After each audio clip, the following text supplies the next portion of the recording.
رسول اللہ صلی اللہ علیہ وسلم کی حدیث کا مفہوم آتا ہے کہ جس نے حق پر ہوتے ہوئے جھگڑا چھوڑ دیا میں اس کو جنت کے درمیان میں گھر کی گارنٹی دیتا ہوں۔ تو اللہ کے رسول صلی اللہ علیہ وسلم نے اتنی بڑی بات کی ہے، آپ اور میں اپنا حق چھوڑ دیں اگر آپ کو اور مجھے لگ رہا ہے کہ معاملہ صرف بحث و تکرار میں جائے گا، خاموشی اظہار اس وقت کریں۔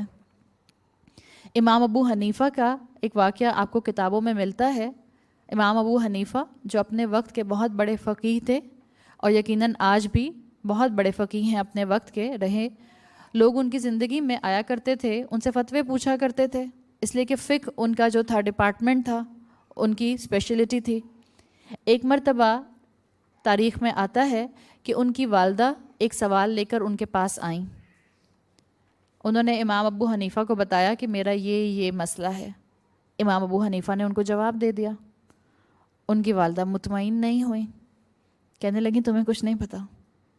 ٹپیکل امی، اگر آپ سے بھی آپ کی امی پوچھیں اور آپ ان کو یہ کہیں، امی کہیں تمہیں کچھ نہیں آتا، جھک ماری تم نے اتنے کورسز کر کے، میں کسی اور سے جا کے پوچھوں گی۔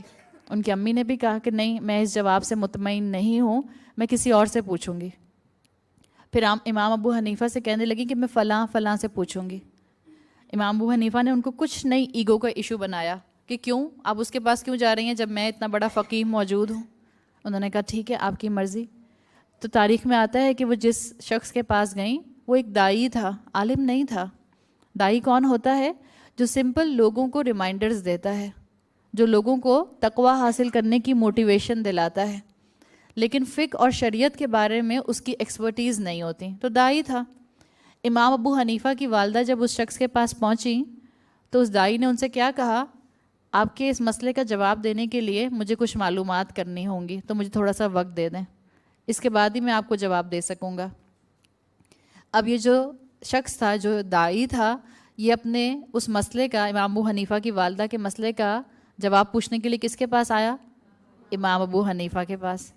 امام ابو حنیفہ نے ان کو جواب بتا دیا اور ان کو پتہ چل گیا کہ یہ وہی سوال ہے جو میری والدہ نے کیا تھا۔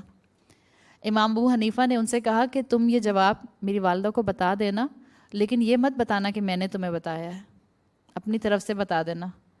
امام ابو حنیفہ نے کوئی اسے انا کا مسئلہ نہیں بنایا۔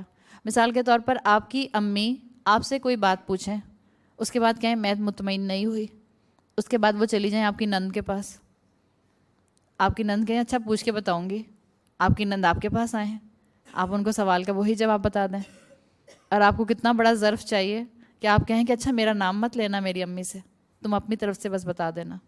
یہ اعلیٰ مسلمانوں کا کردار ہوا کرتا تھا، اور یہ اعلیٰ مسلمانوں کا کردار ہوگا جب مسلمان باعمل ہوں گے، کہ انہوں نے اپنی انا کا مسئلہ نہیں بنایا، انا ایک طرف کر دی اور اپنا